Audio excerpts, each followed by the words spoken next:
ranks of running necessarily. I came up from the ranks of being a really lazy, overweight, I call myself a chubaholic, a former chubaholic. And when I moved to Austin 15 years ago, I was about 50 pounds heavier than I am now, and I was not at all in the fitness scene. In fact, you people scared the hell out of me. Like, anyone that, I would have been one of those people that like would see the guys in spandex ride by and be like, why? Like, what is, no, get in the car, ride. So I did not ever think that this would be my calling.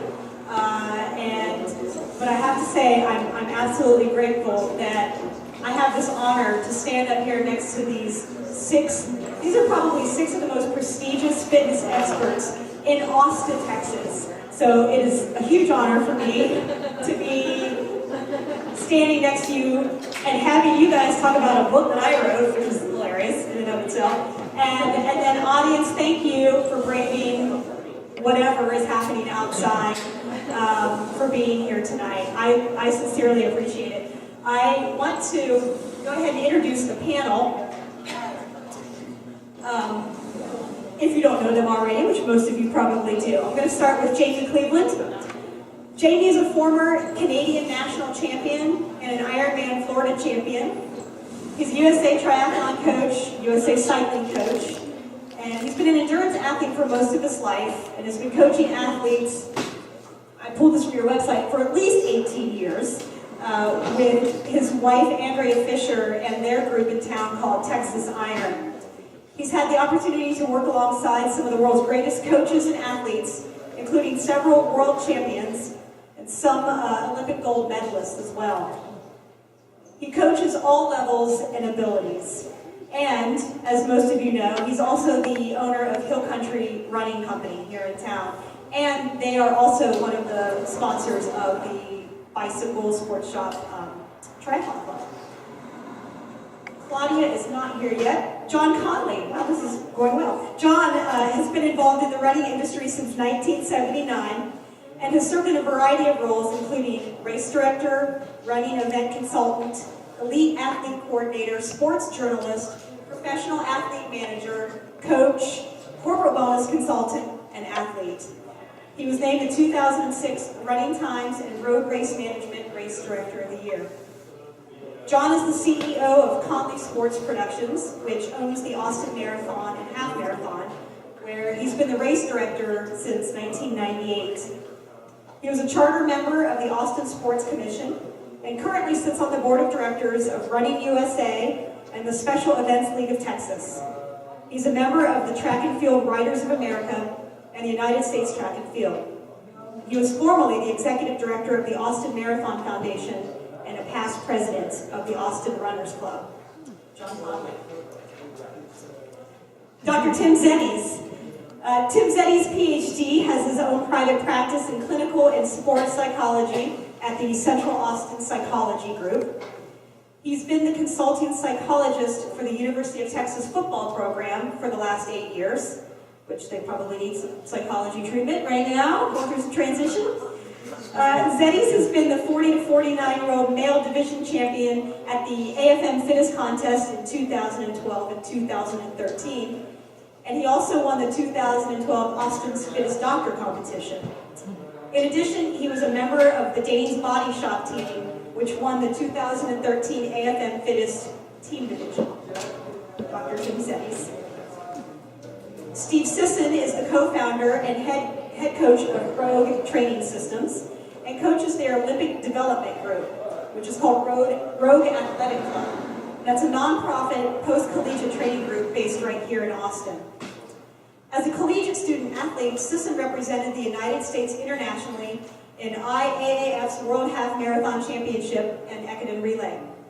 Sisson is also a 3-time Southwest Conference individual champion, as well as 3-time All-American. And his time of 13:50 set the Longhorn indoor 5,000-meter record for 10 years. He was the University of Texas women's distance track and field assistant coach for 7 years, and he is also the co-owner of Rogue Running Store, which is about to open a new location right off of 5th and Pressler, so keep your eye open for that. We have Dr. Martha Pyron. Dr. Pyron is board certified in both family medicine and sports medicine. She obtained her medical degree from the University of Texas Health Science Center in San Antonio, and she completed her residency at Southern Colorado Family Medicine and pursued a fellowship at Michigan State University. She's worked as a team physician for Penn State and as a sports medicine specialist and team physician for the University of Texas. Dr. Pyron is founder and current president of Medicine in Motion and an active member of the American Medical Society for Sports Medicine and the American College of Sports Medicine. She teaches with the University of Texas and is medical director for the Exercise and Aging Research Laboratory, headed by Dr. Hiro Tanaka. In 2012, Dr. Pyron also became certified in musculoskeletal sonography, allowing her to provide diagnostic and procedural ultrasound exams in her office. Our panel, ladies and gentlemen.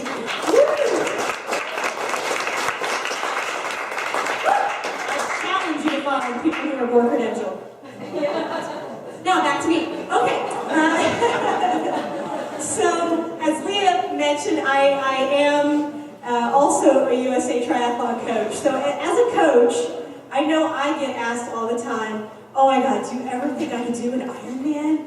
Or do you think I could do this ultra race? And my first reaction is always, of course, yeah, you can. There are very few physical limitations to being able to pursue fitness.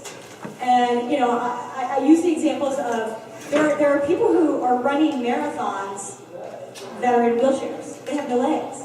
There are people who are doing Ironmans that have stage 4 cancer.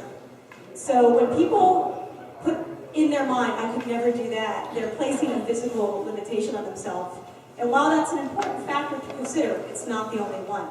So tonight, not only are we going to be talking about some of the physical factors that you need to consider when deciding which race distance is best for you, we're going to talk about other factors. And the main topics I want to cover tonight in our short time are motivations, which is huge. We could spend days on what is your motivation to race. What is your why of racing? We're going to talk about costs, both literal dollars, and then also the costs that training and racing takes on your social life. I haven't seen my husband in months. Costs to your family life, costs to your work life, just a tremendous amount of costs involved with training and racing at some of the levels that people want to train at. We're going to talk a little bit about physical aptitude and experience, essentially knowing your strengths. As an athlete and as a coach, they are trained to bring out the best in each of the athletes that they coach, and helping athletes assess which distances might be suited to more of their strengths. And then finally, we're going to talk about course profiles and the different considerations that should come with deciding which race you should do. I.e., if you live here in Austin, maybe a mountainous course isn't best suited to you if you can't do a lot of altitude training. But who knows? We're going to talk about those things. So let's start with motivation. At any time tonight, if you do have any questions, please feel free to raise your hand. I am hoping to save some time at the end for some Q&A. Again, thank you for being here, braving the weather. Let's go and get started. I want to thank Jake North Photography, who brought the lens of all lenses. Make us look good. All right, motivation. I'm going to start with Dr. Zeddies, there on the end, and ask the question, why are some athletes just drawn to certain distances? Gosh, that's a great question. You know, it probably falls into a couple of different categories. But I guess I would pick three that would occur to me, or that I've encountered over the course of the work that I've done. One is if they're really good at it. You know, we're naturally drawn to things that we're really good at, that we get a lot of confirmation or affirmation for. And I see this a lot in college athletes who have had a long history of being very successful in their particular sport. And sometimes so much so that their key aspects of their personality develop or evolve around the success that they experience in that sport. I would also, the second thing that I would draw attention to in that respect would be what you enjoy. You know, no matter where somebody finishes in a particular race, no matter how grueling the training is, if it's something that they enjoy, naturally they're going to bring some kind of important, inherent meaning to that experience in a way that I think is going to be very satisfying. And then there are some people, and these tend to be the more interesting ones, in terms of the folks that I work with, who choose distances that they fear because they feel impelled to want to overcome whatever external obstacles or whatever internal obstacles might be the kind of thing that provoke fear in them so that they can prove to themselves that they can overcome it. And Steve, you work with athletes, primarily runners of all distances from, I mean, we're talking track, 100-meter dash to ultra trail running. How do you, what questions do you ask your athletes to determine what their motivations are? Well, I think Dr. said a lot of the things that I would have, that make perfect sense to me in terms of, you know, are they good at it, do they like to do it? But I also think beyond facility and interest, there's also a factor of, is this something that moves them?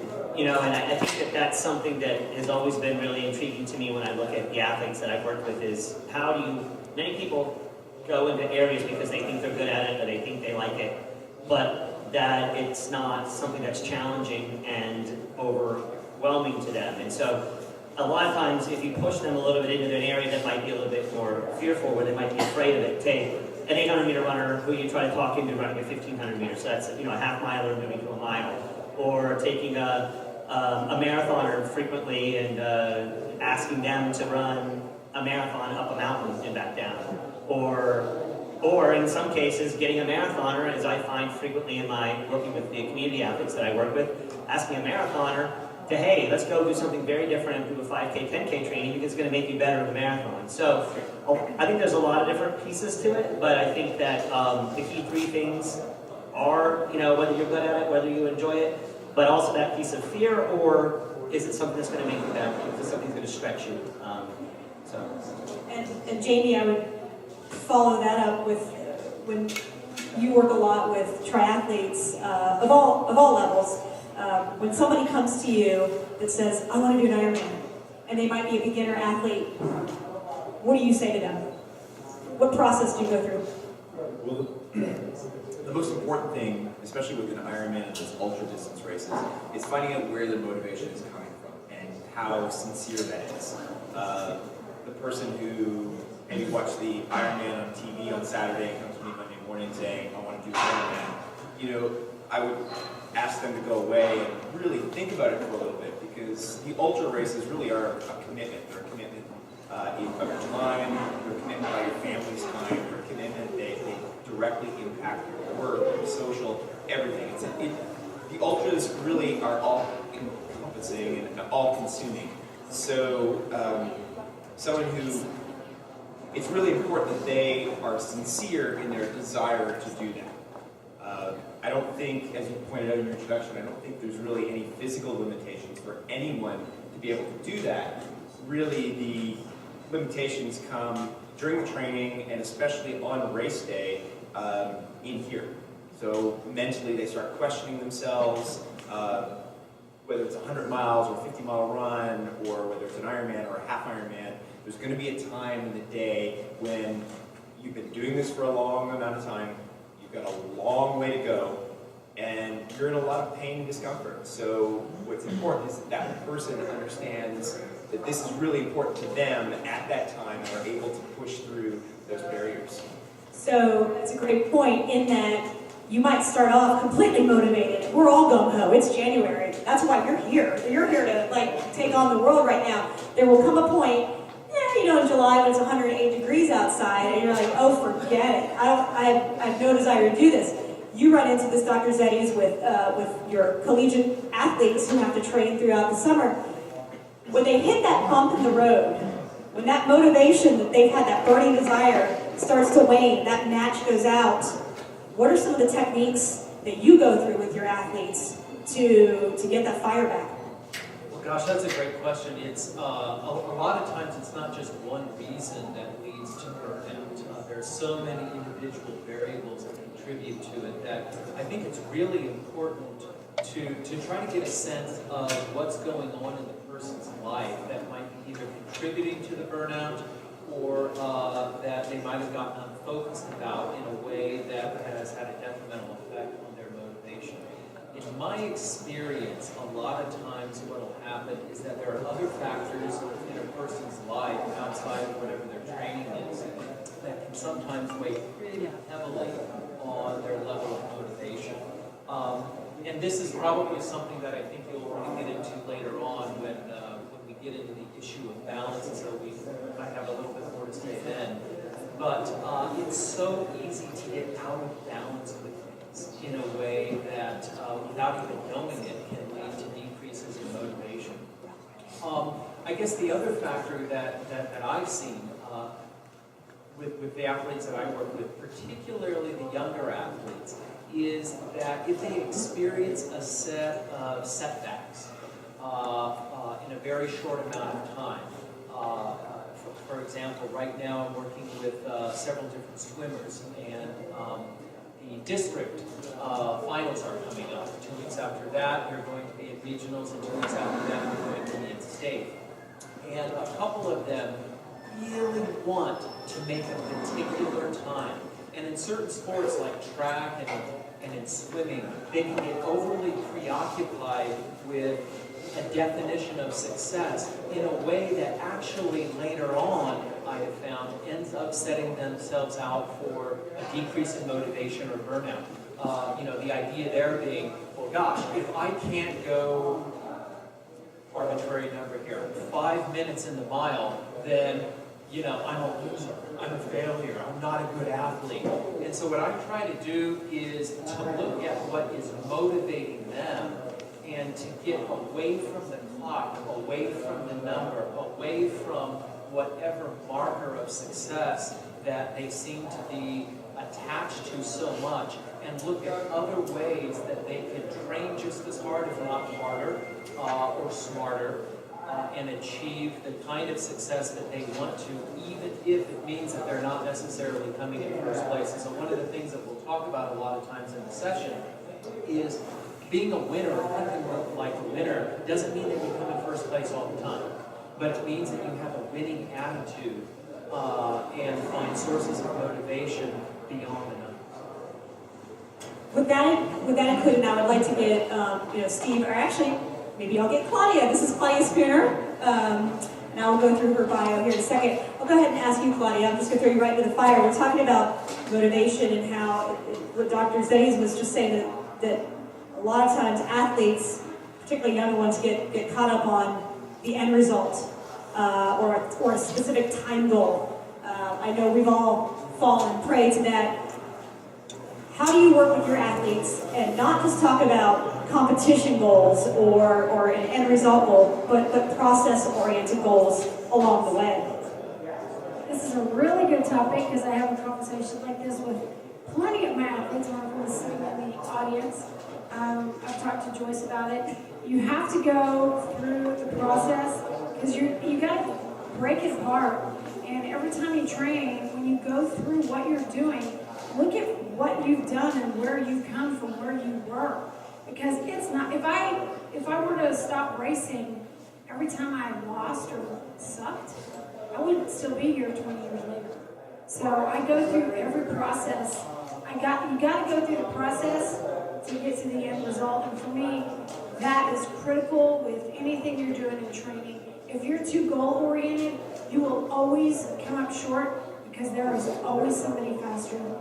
Always, no matter what age group you're in, they come out of the blue, they're done having babies, they come back, and all of a sudden you are at the end of the line.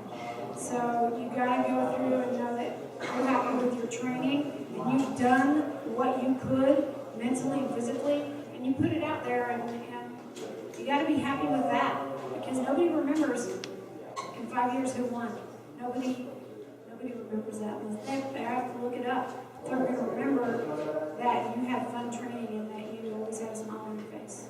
I know some of the best times that I've ever had at training have nothing to do with the races, but they have something to do with, like, it started to rain, so we ended up drinking at a bar instead of being on our bikes. Like, those were some of the most fun times and experiences at training. That's motivation to me. Dr. Pyron, how does motivation play into injury, or I should say vice versa? How does injury play into people's motivation? It's a big factor that I see. Is people come in, they're injured, it changes the way they can train. They are goal-oriented, and they're off their time, they're off their training schedule, and then sometimes they're depressed, and we need to talk about it. So it's a conversation I have frequently with endurance athletes in particular. And my approach to that is, if you're goal-oriented, let's focus on the healing part of it, to do the things you need to do right now to get through this phase.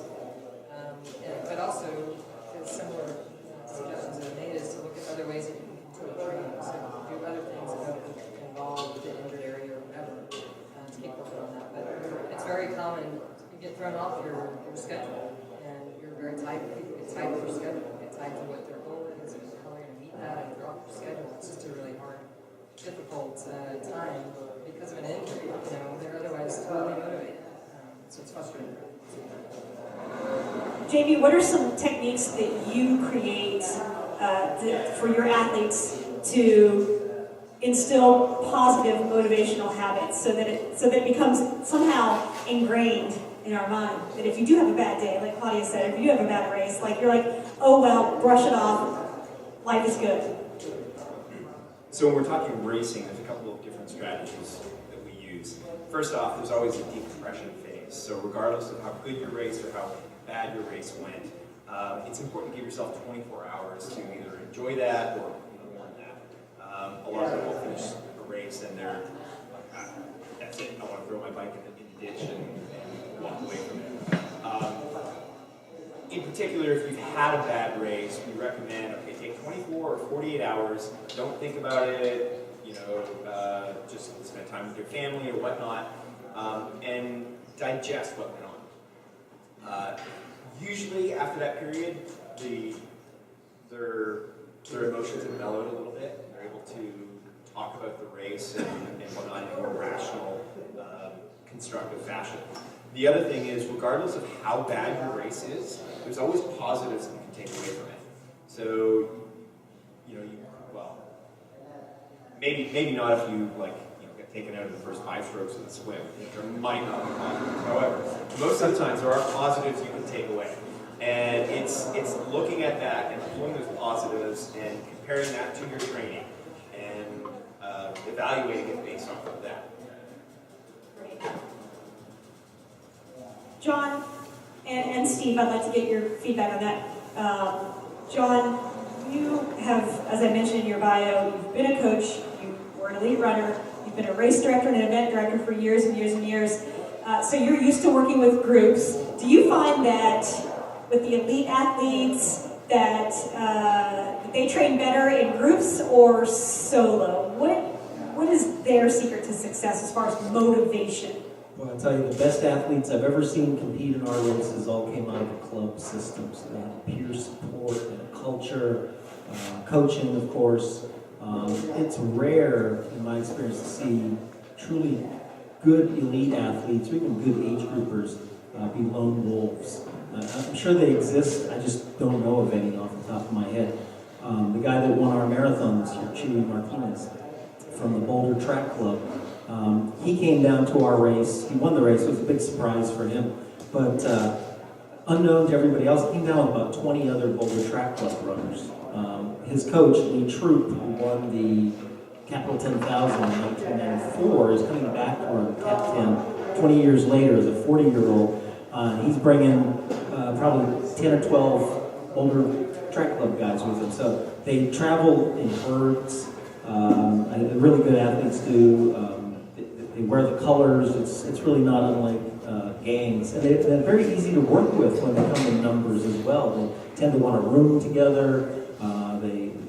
They do everything together. So yeah, the affiliation really matters. Steve, would you agree? I know you had some runners that kind of like to do the Lone Ranger thing and go camp out at Reveille Peak for 3 weeks and just run by themselves and sleep in a tent and eat berries. I mean, is that, like, you see success with that approach as well? Yeah, but that primarily, when you see those are stints. Those are periods where we are really checking motivation, where we're checking purpose, where we're asking the individual, are you ready for the command performance you're getting ready to go through? And frequently, when you're in a social environment where everyone's patting you on the back and telling you your last workout was rock and roll, then you get out in the middle of nowhere, inverted by yourself, and thoughts, demons, problems, issues come up, and those are the kinds of things in a microcosm, in a much more tightened, focused, really difficult way that happen in a 2 hour and 10 minute, 2 hour and 20 minute race. So in essence, it was a particular coaching technique to try to allow that athlete in that case to sort of check himself. In general though, I coach a club, a post-collegiate running group, who our entire purpose is to allow them to have the collegiate experience extended. Because so many of them come out of a collegiate experience where lots of things are taken care of them. They've got a trainer, they've got a nutritionist, they've got a training table, they've got all these other wonderful things set up for them in a collegiate environment. As soon as they graduate, they're completely left on their own. They have no idea what to do. They don't even know how to enter a race. They don't even know how to enter a race. Believe me. So it's one of those things where we try to transition them, but we do it because we believe that having a team and having a group of people, as John just described, is really essential and important. And it's very hard to train successfully for extended periods of time by yourself. It's just, I think that there are a few people, like John said, lone wolves, but the vast majority of people, they really get an extra kick and an extra, whether it's love or hate, whether it's competition or camaraderie, you take your pick, but something feeds really positively when people do it together. Please, yes. So I totally agree with that generally speaking, the club programs or the team programs produce awesome athletes. However, it's been my experience that I find it's a pack of wolves.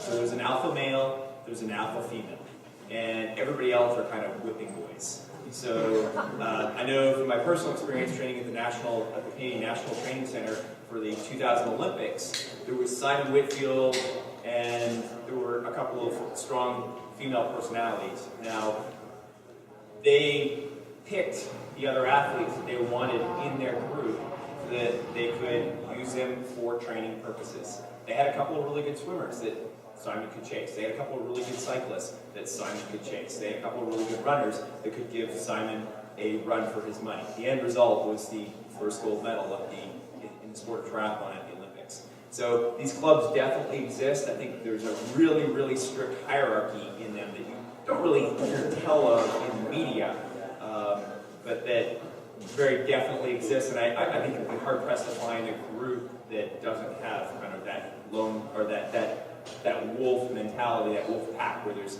a really, really strong, definitely defined leader, both on the men's and the women's side, if it's a club group.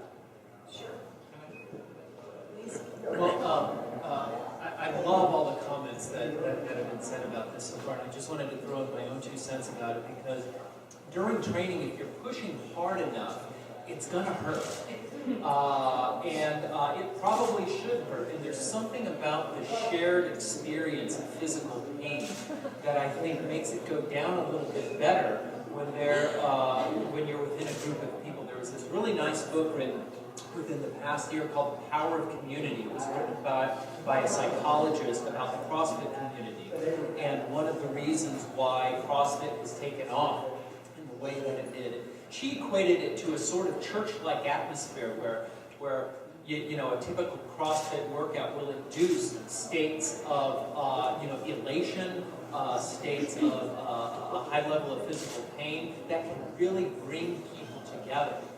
Now, I think that that's important not only in terms of explaining why some of the CrossFit boxes are so popular, but I think it's also important in terms of preparing oneself for what a race day atmosphere is going to be like.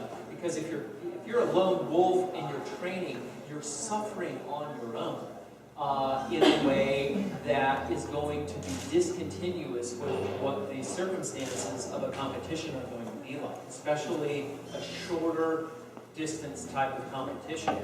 When you're suffering alongside other people in training, then you sort of get used to that in a way that you can begin to feed off of that energy as a way of enhancing your performance, rather than encountering something that's relatively novel to you in a way that may inadvertently detract from your experience on the game. And I think this is a great segue into our next topic of factors to consider to go from motivation and the motivation of a group atmosphere into more of the physical aptitude and experience. Because I know there's a lot of pros and cons to both group training and solo training. One of the issues to consider with group training, and I wanted to ask this question to Dr. Pyron, is when you get, and as Jamie said, when you get into that chase pack mentality, sometimes you are training out of your own limits. So my first question to you is to talk about injury as it relates to either starting a training system or ramping up your volume. So professionally and financially, I love CrossFit. I also love the mentality of it. You get in there, you work out, you feel good together, and do your thing. There's a high injury rate because of that. I'm not down in CrossFit anyway, but you can get caught up in everybody else is doing it, keep pushing it, and sometimes push past your limits, and sometimes you can push past the limit, you're going to stop or tone down so that you might go through that. So there is that part of it. It is really hard for me as a medical provider to get someone in that almost like experience of a group to find a different way to continue to train and feel. And so the injuries end up lasting longer, and it's harder to get them actually 100% back. Sometimes when you're in that mentality, so that's a challenge for me every day. They're highly motivated, they want to keep going, and I want them to too. But they're so in that one train of thought way to train that they can't break that cycle and actually be. Or if they're caught up in the group mentality, they don't want to miss out. Correct. That's what I mean. They're caught in that system, that schedule, that group, that whole genre. We find ourselves this way. Claudia, then, when you're working with your teams in group workouts, let's say, whether it's a master swim or run group, do you try to contain people's excitement about running different paces? For instance, if I'm trying to keep up with the 6-minute milers and that's not where I should be, are you confident enough to pull me aside and go, you know what, back at the 9 minutes, we want you to last the entire season?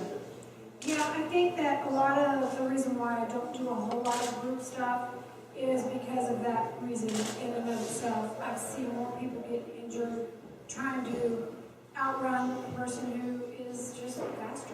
And it's easier for them to run that fast because that's their gift. So you won't, and it goes with all 3 sports. So they get shaky on their bikes if they're in a group, and we've got a fast group going out, and they get squirrely and they can't handle the bike because they're trying to keep up. And they haven't learned that skill yet. So there's a set of skills that needs to be learned as well. And then again, if you're always training out of your zone, you're not building the foundation. You're not building the bricks that get you to the top. You've skipped over that part, so eventually it's going to bite you in the butt. And usually when it does, it's the longer distance stuff. You can get away with that for a sprint and the longer distance, but you get into start distance stuff, you're going to have to go back and rebuild that foundation. I hear the phrase a lot, form over function, form over function. Make sure you've got your form right, you're motivated, make sure you get your form right before you start training to be fast, so to speak. Jamie, would you agree with that assessment of making sure form is correct? Yeah, definitely. You want to lay that foundation first. You want to create the proper form. I think it's important that you mix up.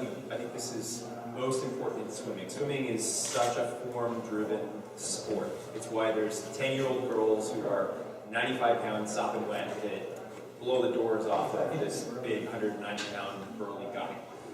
It is all form.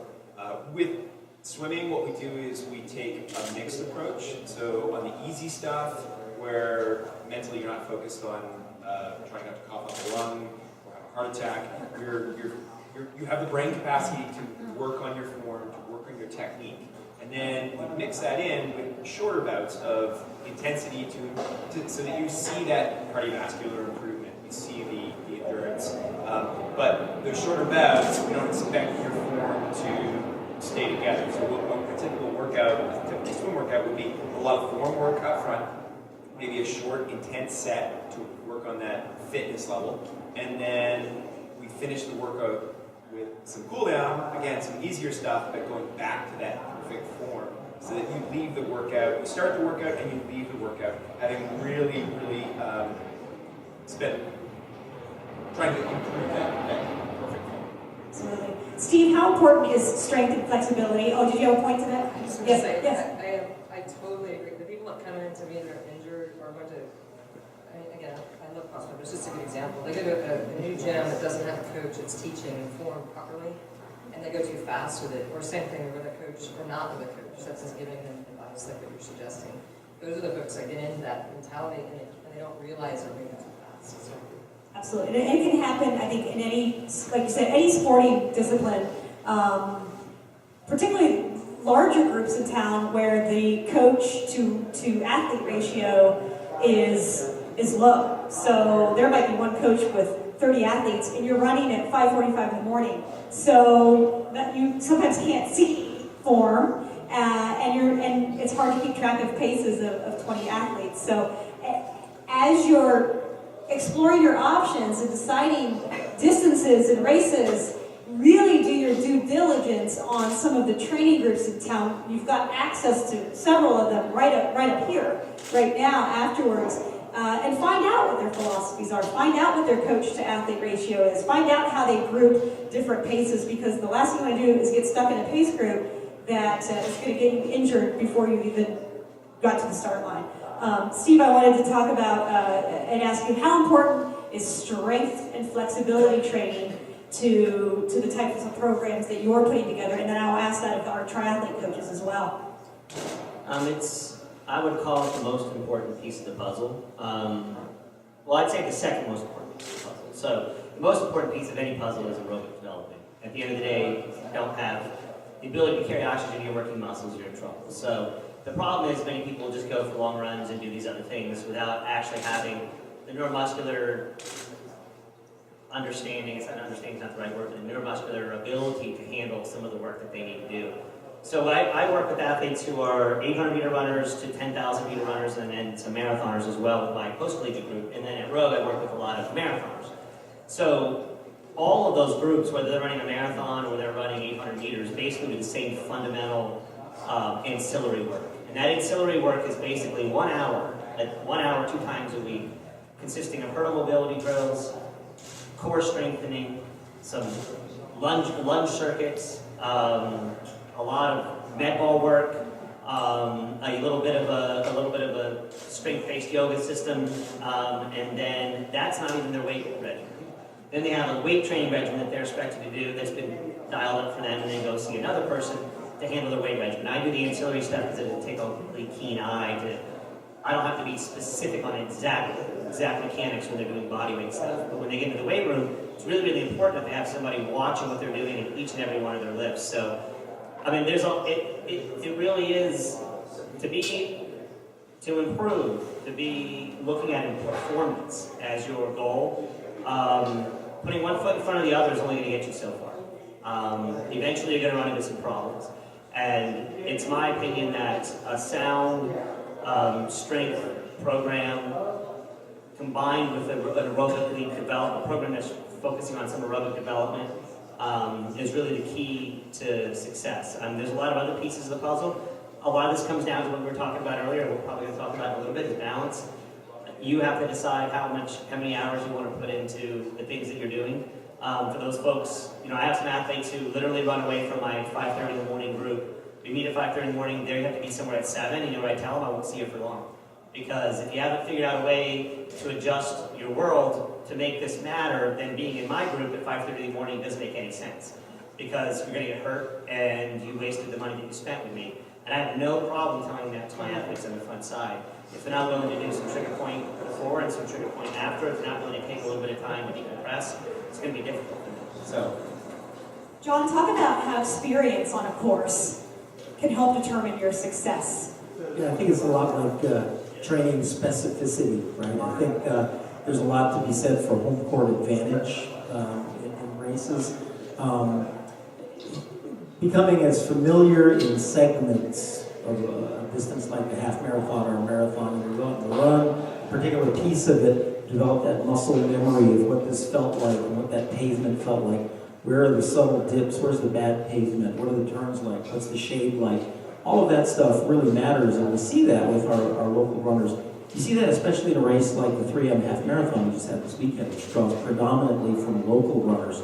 Just, they blow it out of the water in terms of times, and, you do a little analysis, and you see that, again, I'll go back to my buddy Chewy, he won the Austin Marathon, he comes in, he can run probably 108, 109, he runs 115 here.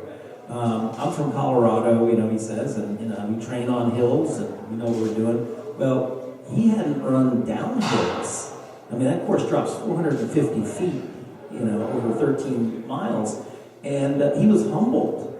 And the local runners, we think we have two world's best, 7-year-old girl and Joe Barger, 88 years old. Yeah, 7 years old. She set a world best.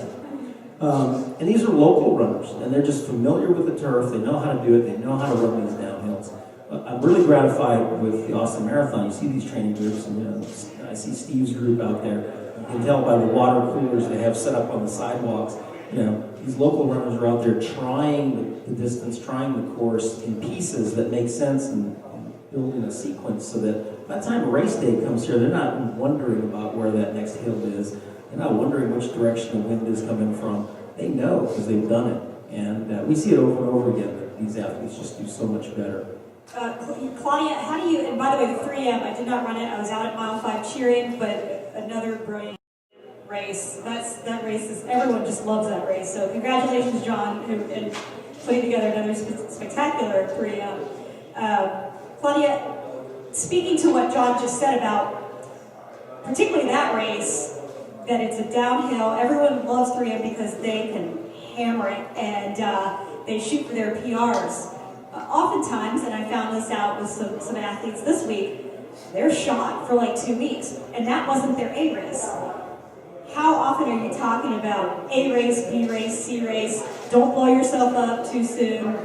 What kind of conversations are you having with your athletes about keeping them in check? Usually when I do A, B, and C race, they don't get a taper. So they know that they're going to go in with tired legs. They might have a 3-hour ride the day before 3 a.m. because it's not a race for them. They're going with tired legs. There's no taper. There's no expectation. And that's very clear when we talk about it. When I write their annual training program, I know ahead of time.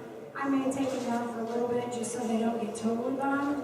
And if they do well and I see those numbers, then the training was right for them for that race. But if we haven't trained on downhill and you've got shredded quads after that, then we have, we got to kind of go back and do a little bit more riding and running. Absolutely. Dr. Zeddies, this speaks a little bit to what John was just speaking about the importance of experience on being able to physically complete a race. What does that do to your confidence level when you know the nuances of the course that you're racing? Well, it has to do only good things. But what I guess I would add to that would be, it's not only how many times you've run on that particular course in reality, but I would also add that it depends on how many times you have run that course in your imagination. Let me say a little bit about that, because mental imagery is one of the things that really distinguishes elite athletes from non-elite athletes. And studies have been done that have shown that brain connections actually are made from the result of our imagination. And so one of the things that I'll tell my athletes is be careful what you think, because whatever you think, you're going to believe it. So if you think good stuff over and over and over, stuff that makes you confident, stuff that makes you happy, stuff that increases the likelihood of your success, then you're probably going to be pretty satisfied with what you do. If, on the other hand, you let the devil win the day and you give in to thoughts that end up having an adverse effect on your confidence, no matter how familiar physically you may be with the outline of a race, it's not going to probably be a satisfying performance. Great. I wanted to ask Dr. Pyron, shifting gears just a little bit, this is a very clinical question, but are there physical tests and or blood tests that you recommend for athletes to have prior to starting any kind of major training regimen? That depends on the individual. So, kids, we have a plan for sports physical and whatever, and physicals, and your kids are growing, and your shots, and you make sure everything's okay, and you're not doing something wrong with you. It's going to turn into a problem when you're exercising. And then sometimes that needs to be looked at in labs or whatever. Most times, most people are healthy, but that's why we do physicals, is looking for that underlying problem that might be an issue, and have a or whatever. And you just don't know about it. So, yes, sometimes that's the case. When you get past childhood, 20s, 30s, most people are pretty healthy. If you don't have a family history of a problem, then that risk of something blowing up in your face while you're out running is much lower.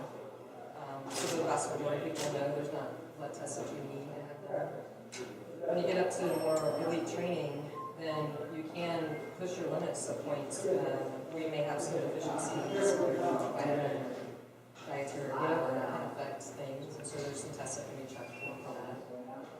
But I don't routinely order labs on people when they're starting a program. I will look into it if you're too old where they may have a risk of having cardiac problem and make sure that's okay. Or before we start a program, okay, you're okay there, so now you can go to the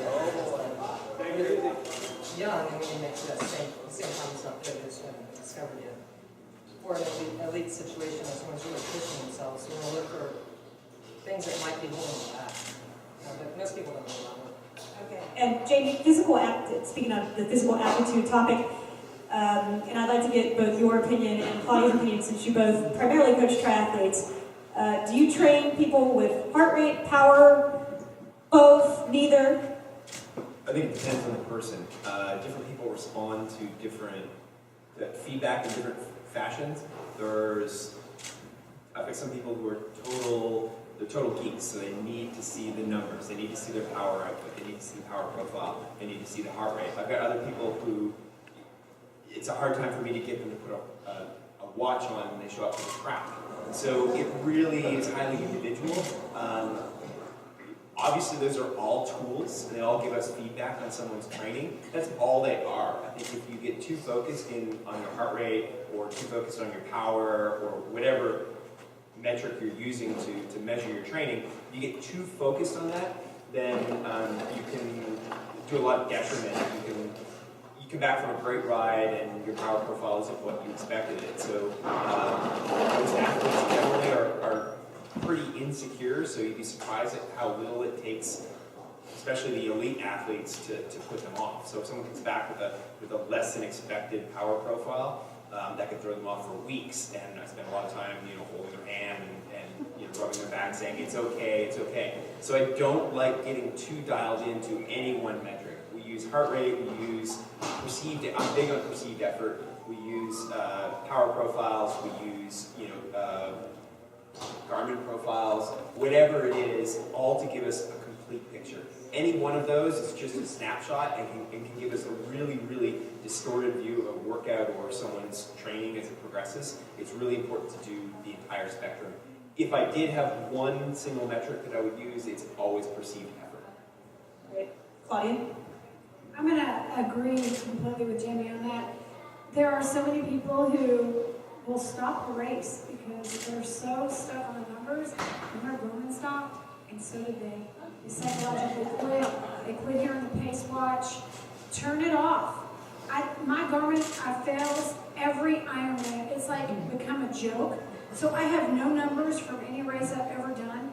So I love old school. I love old school. I love knowing how I can feel, how I feel. And if you can't show an athlete how to feel, they're never going to know. They're never going to know how deep they can go. Because their watch said, oh, I'm going too fast, or I'm going too slow, or my power's too high, or my power's too low.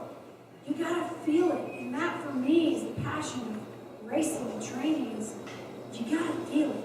And what I didn't get to say was that Claudia, among many other things and accolades, is a 3-time Ironman World Championship qualifier for Kona. She's raced it 2011, 2012, and she's going back this year. She's also raced the half Ironman, the 70.3 World Championships 3 times as an elite age grouper. In one race, she actually qualified to race pro, but was like, it's no fun being pro when you can race as an age grouper. So you've gone by feel quite a bit. That was all by feel. You can go through all my Garmin data. I have none. It's ridiculous. It's been not only my 910, but my 510 and my little sidekick Montrager, they all went out. So if I couldn't go old school, we'd have a lot of problems racing. And I think that the important takeaway from that piece of information is that don't let technology be a barrier to entry into any of these sports. It's so overwhelming, it changes every day, and there are people that are like, did you Strava that ride that you did? Are you the KOM today? Or are you, looking at your functional threshold power, and at the end of the day, it doesn't really mean anything, because you have to just go, well, did I feel good today? Okay, well, if the heart rate says it was a little high, I probably didn't feel that great, but so please take away that piece of information from the physical aptitude and experience portion, is that you can't let these technological barriers or technological advances be a barrier, unless you have the money to spend, in which case spend it right here at Bicycle Sports Shop on your car. Dr. Zeddies and Dr. Pyron, with this question, what are some tips, just a couple of practical tips on how to navigate through an injury? Because I'm sure every one of you elite athletes up here has gone through injuries. I'm not moving because I'm basically limping at the moment. So tell me some just practical tips on how to navigate through injury. The first point is very similar to what you just said about the training and how you're guiding how you're feeling while you're racing or competing or even training. Just listen to your body and be comfortable and confident in what your body's telling you. So if you know you can push through this, you felt that it's a training type thing, fine. But if it starts to deviate into something that's lingering into the next day after that, it's getting worse the next training period that you have, and it's not resolving in the way that you would expect. And that's the time that, okay, we need to do something different to get this to go away quick so you can get back on your schedule. But is listening and getting connected with your body and trying to figure out when is that really an injury, or is it just pain from working out and doing your thing? And if it's not, go along according to your plan and don't let it linger. Get on it and get rid of it. Dr. Zeddies, Yeah, I would definitely agree with that. I would also add that once you've determined that, in fact, you do have an injury, you have to accept it. And that may seem like a really basic thing to say, and it is. But to a lot of the elite athletes, I can't tell you how many times I've seen denial of an injury or the seriousness of an injury. They don't adjust their training, and then all of a sudden, a certain level of injury becomes a whole heck of a lot worse than that. And so sometimes just working with an athlete to accept the fact that they're injured is the first step. And one of the ways that I try to do that is by telling them something that I'm sure they're going to disagree with, and people out here probably will too. The injury needed to happen. Okay, well, did it need to happen? Well, because it did happen. An athlete at first won't get it, but the point is that when they try to imagine, well, if I didn't get injured this, or just think how fast I would have gone if my foot would have felt better. that is lapsing into unreality in a way that is not only unproductive, but is going to set up a lot of disappointing future training sessions. So then the other thing I try to get them interested in is, what can you learn from this experience? In other words, what is your body telling you, to build on what Dr. Pyron was saying, that you really need to learn? It's a way of understanding it better and training more effectively in the future. And a lot of times what athletes will find is that they have to adjust their training, and all of a sudden they begin to work on structural and anatomical weaknesses that they didn't even know existed before, that in the long run, if they stick with it enough, makes them a better athlete. I totally agree. I see people that come in, they have an injury, you do what you're good at, which is also around here as well. You're awesome at running, so you run, right? And in sport, not as much enthusiasm as you get at it, right? You got to running, and you get really good at running, and those muscles are doing the running thing, and you can get imbalanced. You have a weakness somewhere else that's going to come out as an injury. And that injury is actually an opportunity to deal with that thing that caused the injury. When you deal with that thing, you're a better athlete afterwards. And so I try and put it in that context as well. This is actually an opportunity to fix this thing that's goes away. So injury is a message. That's a great point. Before we shift on to cost, I want to ask Steve one final question about coaching and about physical aptitude. What mistakes do athletes make after they hire a coach? Well, first I want to go back to the injury thing, and then I'll answer that question. I will tell you the most important training zone, the most important workout that you could ever do, the most important thing, if I gave you one workout that would guarantee you would be a great runner for the next 2, 3, 4 years, don't get hurt. There's no one workout that will ever make up for the 6 weeks, 6 months that you spent hurt. And therefore, now your volume, everything is so messed up because you did that one thing. Now, I do agree, an injury is an opportunity. There's a lot of other things. As I said, a lot of the athletes that I work with, they do a lot of ancillary work. They work on imbalances. We do testing. We do all these other things to get them where they want to. But I tell them the only reason we're doing that is not to make you stronger, not to make your biomechanics better, not to make any of this. You want to run fast. The best way to run fast is to run for 3 years without not running. I mean, at the end of the day, that's the most important thing, is to move through space, get the volume in. It does a lot of different paces and a lot of other things. 6 months no running in a pool or on a bike or on an elliptical, it's not running. It's different things. So triathletes have a little bit easier because you guys can utilize other sports, but with runners, that's what I tell them. Injury is absolutely, staying healthy is the #1 workout you could ever do. It's the best thing you could possibly do. So the question you asked me was, after you've hired a coach, What are some of the biggest mistakes that athletes make after they hire a coach? the first thing they think is that they're going to read their mind. So that's the biggest problem. You think that if I gave you X number of dollars, then you're now a psychic, and you can totally tell exactly what I'm doing and I'm feeling. And I do think a lot of the best coaches out there, just listening to what Jamie was saying about and Claudia both talking about perceived effort, the very best coaches out there in Austin and anywhere in the country, they are empathetic. They do have an ability to see, feel, and know what's going on. That's a real skill. Those who are very scientifically based, they have a tougher time coaching a lot of people because they don't really understand what a person is. But beyond that, I do think that the athlete expects the coach to read their mind. And I would say the most important thing that any athlete can do with their coach is to communicate. Now, of course, you've got to get a relationship with a coach who will communicate. Some coaches, given the fee structure that they've set up, or given the program that they're on, they may or may not communicate. They've got a process of communication. None of those things are wrong. It just makes sure that you know that you've got a coach you can communicate with and who can communicate back with you. Because I think that that's really crucial. It's a two-way street. The next most important thing is do the work. Just because you paid a coach doesn't mean that the workout's going to get done. Right? A lot of people do that. I mean, I remember there were times where I was like, I had a group of supposedly 15 people were supposed to be there and 5 were, and I said 10 people paid me not to show up. Okay, I mean, you'd think it's crazy, but that is a factor, right? You're supposed to hold me accountable. Well, I'm not really sure about that. That's not the way I roll. So the way I roll is you're here for a reason and a purpose to reach a goal. If you don't show up, you can't reach that goal.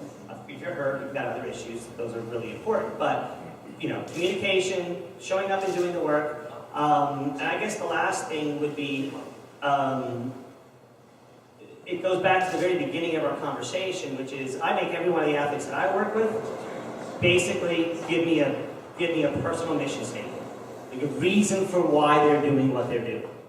And if I don't get that, I don't coach them. Because I don't have any way to actually poke them, prod them, push them, and then when they really want to buckle under, to say, but you told me this is what you wanted. And that's not a goal, okay? That's a statement of purpose. Why are you doing this? And what do you hope to achieve?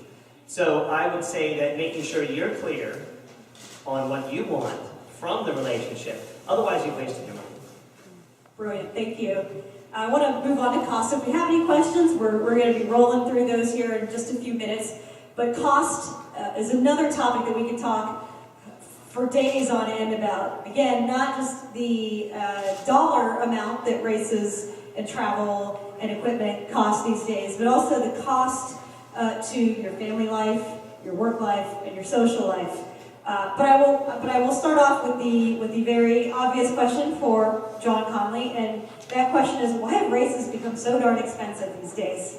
The customers that well, in Austin, it is the regulatory environment we're in. But I think too, it's customer expectation. I've been running for 43 years, and times were irrelevant. We got a little popsicle stick with your place on it. We were lucky if we got a shirt. I ran the Honolulu Marathon in 1974. I didn't get a shirt. Now you Those were cool shirts too. yeah, we Have have, runners running across it. oh, not getting a shirt was cool. I didn't even know you got a shirt. And now, if the shirt's not a technical wear or doesn't have certain kind of stitching and that kind of thing, and we hear from our customer. Our customer tells us we suck. Generally, if we're good, they don't tell us we're good. They just, we get the hate mail.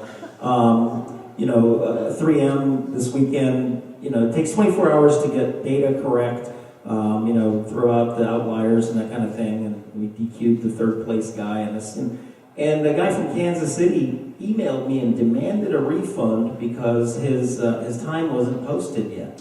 And this was about 2 o'clock in the afternoon. Now, I've been running a long time, and I don't expect my official time at 2 o'clock in the afternoon. So customers' expectation is a big chunk of it. The regulatory environment is also another big chunk of it. And after post-Boston bombing, liability and risk management is enormous. And race directors don't have control over a lot of this stuff. I'm told how many police I'm supposed to have. I'm told that I've got to have a bomb squad. I'm told I'm supposed to have this and that.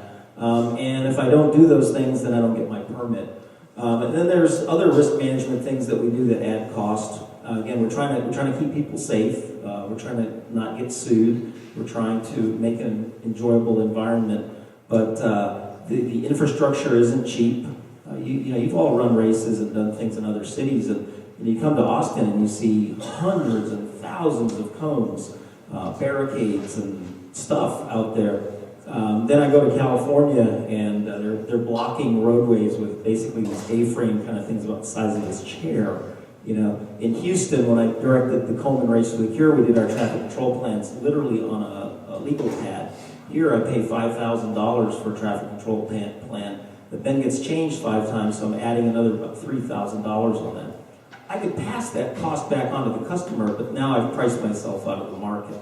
So it's a real balancing act. Fortunately, there are great alternatives, and not everybody has to race every race. Austin is a little different. Everybody feels like they got to run races.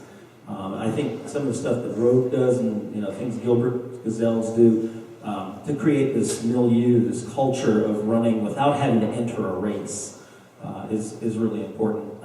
Frank Livaday does those generic 5Ks on the trail. There's all kinds of alternatives because this is such a cool town to do it in. But unfortunately, it's going to get more expensive, not less. It will become more complicated, not less. The technology isn't getting much cheaper because there's layers of technology. The real-time, I forget what race it was, they had a chip at every mile. So you got a split at every mile, you got to upload it, you get real-time results. Now I'm going to be held to that standard. I can't tell you how many people have asked me if I've got chip mats at every mile. about $600 a pop, you can do the math and see that, it's not really where we want to spend our money. But you get a good quality event here, but manage your expectations. Where you go, you want to really evaluate, whether this is something you really want to plop down $150 for. Triathletes are a little different because $150, you can't even get in a triathlon for $150, can you? No, the Ironman brand of races, for the Ironman races, I think admission is about $750 now, and that's if you can get in. Several of them sell out within minutes, or even before they go on sale to the public. The 70.3, the half Ironman distances are about, $300 to $400, I think now. So it's definitely an expensive sport. So Jamie, I'll ask you, and Claudia again, my resident triathletes and parents, how do you budget all of the costs that are involved? Again, the tangibles and the intangibles. And then how do you communicate that with your athletes? Do you help them put together budgets? Loaded question. I will say, Claudia, in your bio to me, and some of the information that you sent me, you actually made a point of saying that you had qualified for some Xterra national champion or world championship races for Xterra, and actually couldn't go because of costs. So talk a little bit about that, and then how you help your athletes budget all of these other things. Okay, a lot of times, and partly that's probably why I don't overprice myself as a coach, because I know what it feels like to not have money and want to race, and you also want direction because you don't know what you're doing.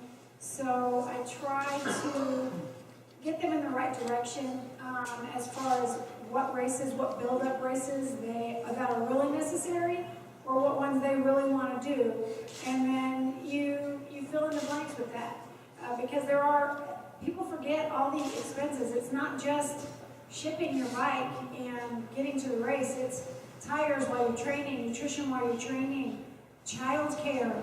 I used to have to spend $40 on a Monday to go ride my bike because my husband traveled and I had to pay for a babysitter. And that was a 2-hour ride. So you have to add gym memberships, or even now they've got drop-off daycare. They didn't have that when I first moved here, where you could just drop your kids off, and we didn't have any friends here at the time. So, find those friends or network with other. As a coach, if my athletes have kids, Rob has been volunteered to babysit at times, so that my athletes could train at times when they needed to, or I'll swap out, so I really do. I know what those costs are. I know you hate to say no when you really want to do a race. I've had to say no so many times, and the times that I've said yes, London this year killed me financially. I wanted to kick myself for going.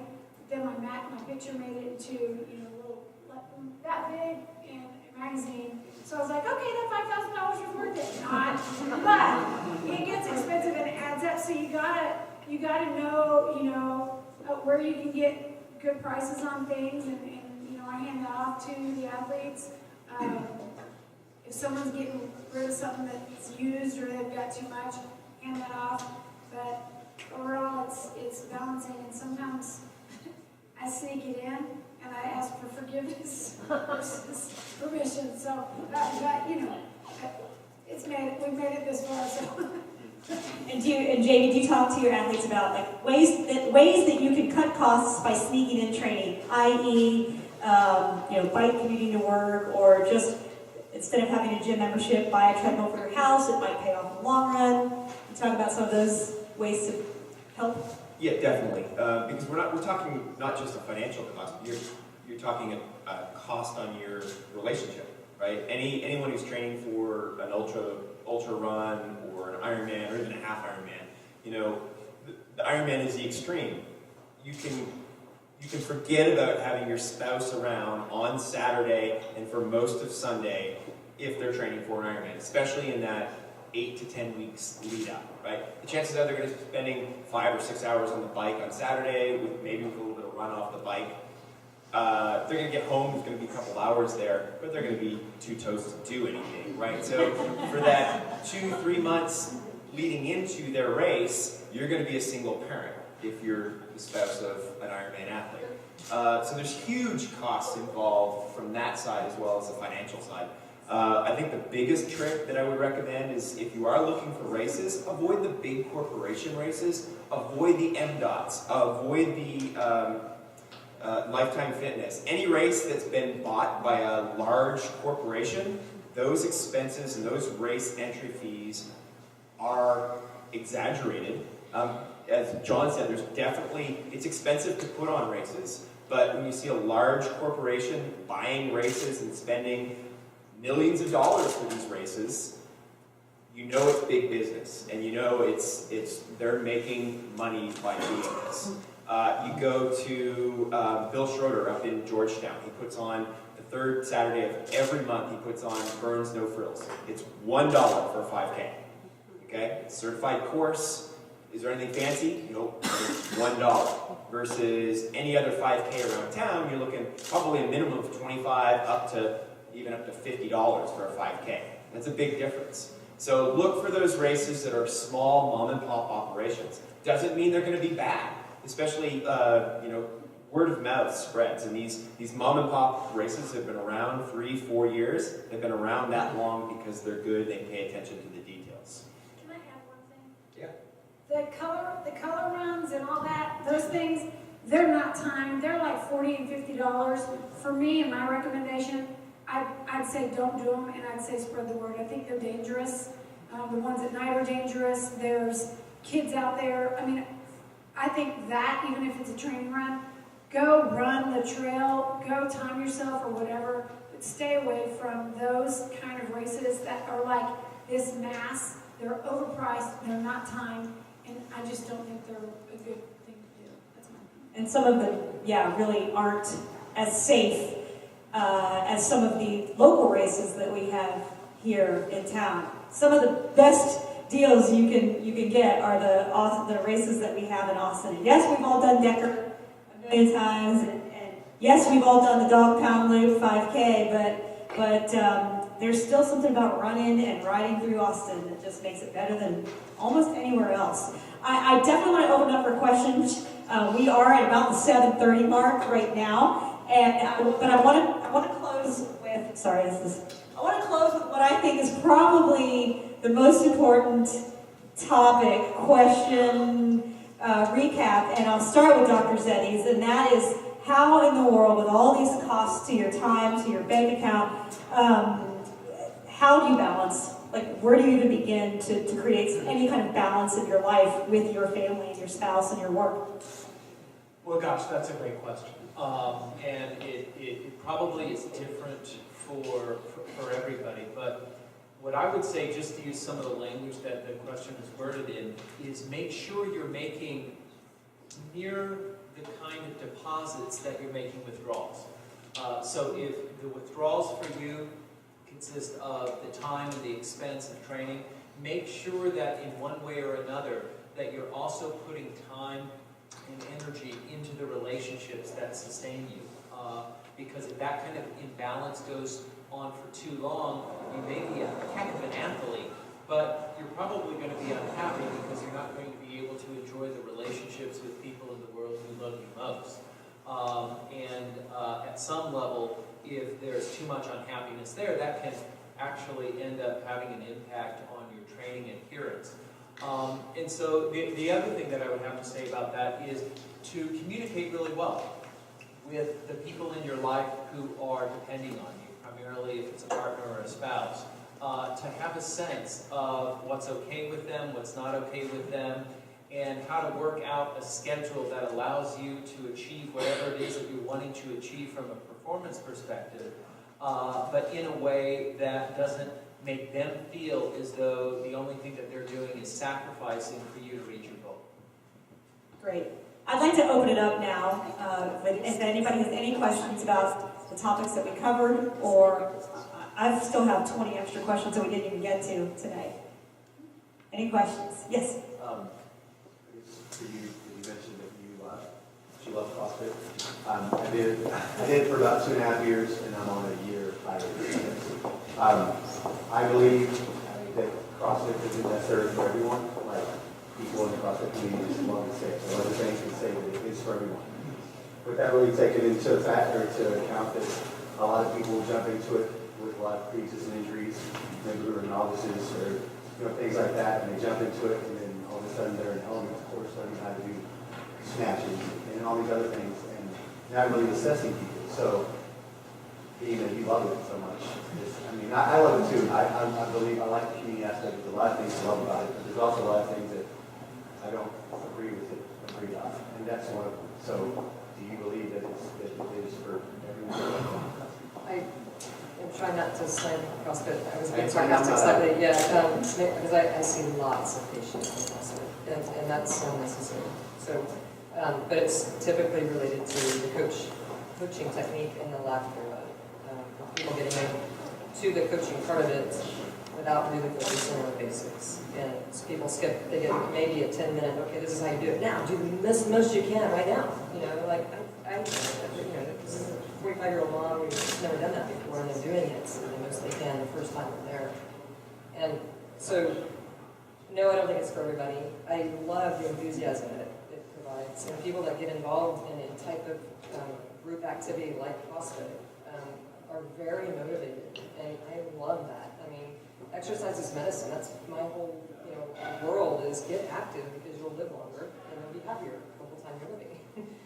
So I mean, I preach that all day long. So whatever way you do that, I'm happy with that. But everybody's different what they're good at, what they will enjoy, what they want to do, and what will be best for them. And it's that fine line of motivating someone versus sort of a cultish. I mean, some of them will penalize you if you don't show up because you're injured. And that sort of mentality of, well, you suck now because you're weak, whatever. And it has nothing to do with that. I mean, they're trying to take care of themselves, whatever. So some of it is not very good, and it is good for my clinic. It's good to motivate people, and I love the motivation part of it. But there are times when it goes overboard and it results in what I think is too many injuries. And it's good for me as a personal trainer because I get people who are injured from CrossFit and they get back in shape, or people who are asking me about CrossFit. I always encourage them to find a box sport that's tied to physical therapy, where the coaches have some sort of physical therapy background, or even a degree, and not just some person that has money to divide the life, so much a box in a certain area. So that's only advice that I can give someone to do it, because I think it's great, but not necessarily great. Yeah, and I remember discouraging them. You want to do it? Awesome. Move. Just move and do something. Right? It's awesome. But I actually sometimes work with the CrossFit different coaches. I'll come and talk to their people and say, hey, this or that. I'll talk with their coaches. I'll talk with their clientele and just give them some injury prevention type stuff. And then it tends to help, and the coaches tend to be receptive to it. It's not their fault either. Some of them have never been given that training. And so they're told, oh, just do this and do that and make a bunch of money. And okay, that's great. But the safety part of it is not always as high as I want it to be. To help people involved. Dr. Zeddies? Yeah, I had a thought about it. I think it's a great question. As a sports psychologist, I am very interested in what will help a person reach peak performance. And the thing that I've noticed and read and researched about CrossFit gyms or boxes is that there's an enormous emotional appeal. Not only because the kinds of high-intensity workouts that somebody's going to do will change your body. There's no question about that. Stayed with consistently. But there's also something to be said for suffering, physically drawing people together in a way that I think is incredibly powerful. But the dirty little secret that nobody really talks about with respect to CrossFit, which crowns the fittest athlete during the CrossFit Games, is that most of the top athletes, most of their training is not actual CrossFit workouts. In terms of performance, if you want to look really good, provided of course that you stay injury-free, CrossFit is definitely one way to do that, as well as helping you connect to a community of like-minded people who enjoy exercising. But if you want to perform better athletically in running, for example, or in football, or in some ice skating, you don't do CrossFit, you do the activities that are going to be directly correlated with optimal performance in the specific sport that you're doing. And that may be moves or exercises that CrossFit uses, but the variety of training doesn't allow the body to adapt in a way that increases performance. Adaptation to an exercise protocol is where the body grows. And because the workouts vary so much, I remember, I was associated or working out in the CrossFit pods for about a year, and during that year, no one workout was the same, which on one level is awesome. On another level, in terms of business, it's really going to help business, because if somebody's doing the same sorts of things, it can get kind of boring. But if you're trying to increase your performance, you kind of have to do the same thing at a higher intensity level, not only to really learn and to master the specific movements associated with whatever sport that you're into, but to allow your body to adapt in a way that it can grow and become strong. Thank you. Any other questions? Yes? I have one, and I'm going to use myself as a personal example, but this may apply to other people. I'm glad that there are triathletes and running people here, because I'm at this dilemma. And I'm the Google queen, and I can't really find anything on Google to address this. So I started late in life as a triathlete. I was fairly successful because, number one, I'm a little bit older, and the age group was a little bit smaller. And I'm a pretty strong runner, so I always had gas left at the end in my tank. So I was always able to do fairly well. I don't really like swimming. I started when I lived 100 miles from here, so there weren't any coaches. I don't think there were any triathletes anywhere around. So I did start my training by myself. When I moved to Austin, I got some swim instruction, but I'm still pretty bad at swimming. I went to the half Ironman distance. That was okay. I decided I should run a marathon. I did the 3M. My first half, it was awesome a couple years ago. And I decided I should do a marathon to decide if I really wanted to go for an Ironman. And I ran a marathon, and I loved it. It was a fabulous experience. I happened to qualify for Boston. I don't get to go because everybody else reran their Boston qualifier. So I'm kind of disappointed about that. And I'm kind of at that crossroads right now. What do I do? Do I go back? I mean, I have a nice tri-bike. I enjoy riding my bike. I don't know if I want to train for another marathon right now because I don't want to not ride my bike. So I love my bike. I love running. I'm not good at swimming. I don't know what to do next. I'm like lost. Get in the water. That's what we have. Don't be afraid. There are girls older than you that are just starting. There was one in Kona this year. There is no age is you're timeless. Age isn't even a factor anymore. I mean, periodically, okay, I get that. But the reality is you've got 40-year-olds kicking 20-year-olds' butts. Yeah, it's not an age thing. It's not an age thing for me, though. Get in the water. It's I don't know what I want to do, and I don't know how to figure it out.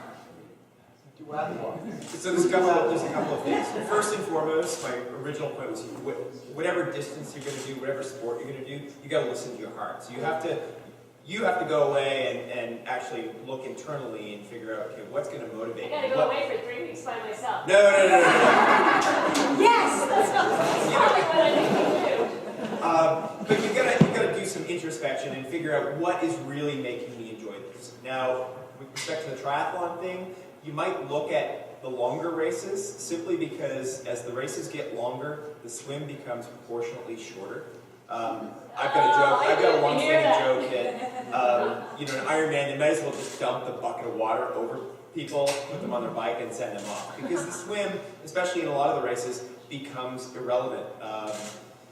Especially with safety concerns, where if there's a wave on the lake, they're canceling the swim, or situations like this. So the longer the races become, the less significant the swim portion becomes. And the more significant the run portion becomes. If you look at Hawaii, for instance, the Ironman Hawaii, most of your winners are not coming from the bike, they're definitely not coming from the swim, they're coming from the run. You also have the added bonus of, if you're a poor swimmer, and an okay cyclist, and a really good runner, all day long, you are passing people. Versus the really, really good swimmers, all day long, they're getting passed.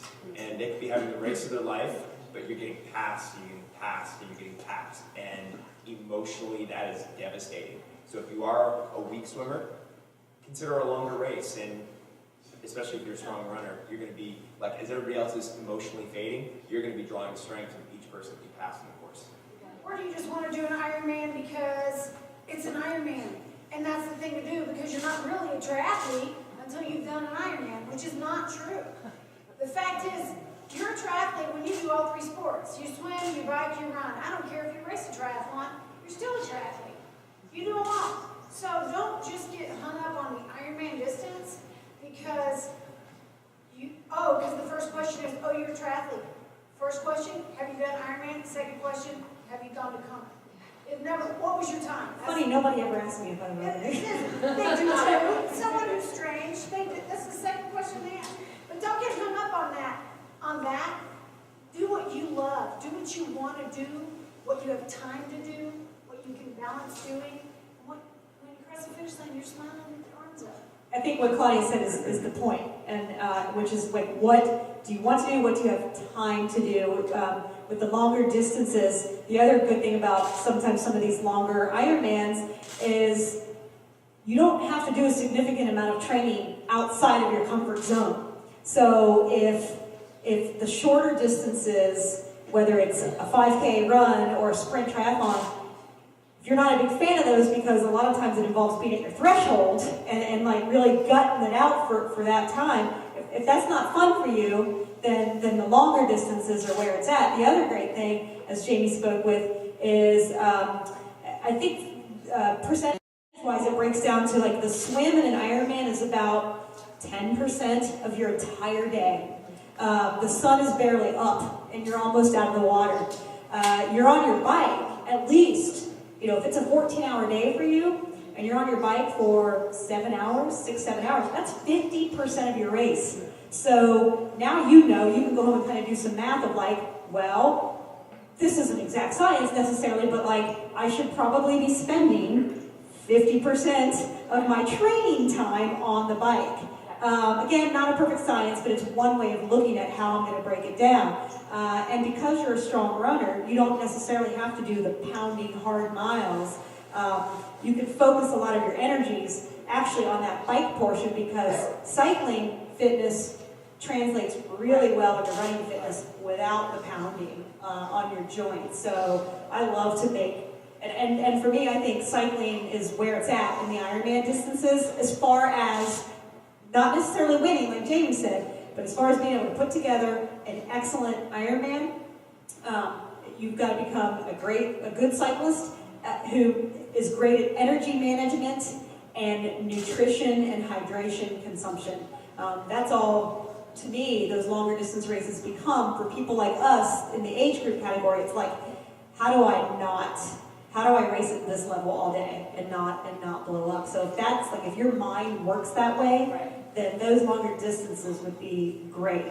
Now, once you've got that information, now you can go, all right, now feasibly, how much time in a week do I have to train? If I have 8 hours, all right, then you find a coach that can help you break that down even further from workout to workout. Some people can train 20 hours a week. But that's not necessary to do that for those longer distances. And the Ironman Austin is a great race, the 70.3 they have here. There's a lot of great choices that are here locally to cut down on some of your costs too. The Hits Triathlon, which is a new company. Any other questions? I wanted to bring one please. thing from the running perspective is, I don't know why you have to choose. I mean, honestly. I have many athletes who I've worked with, and I just coach them for 3 months or 4 months or 5 months or 6 months, depending on what their upcoming race is, and then they switch over to their triathlon coach and work with their triathlon coach for a period of time. And in those phases of, you choose to do one thing for a while, and then you do that for 1 season, 2 seasons, 3 seasons through, and your heart will start to tell you where you want to go. And I don't think you have to make a choice. I don't think you're going to ever just be...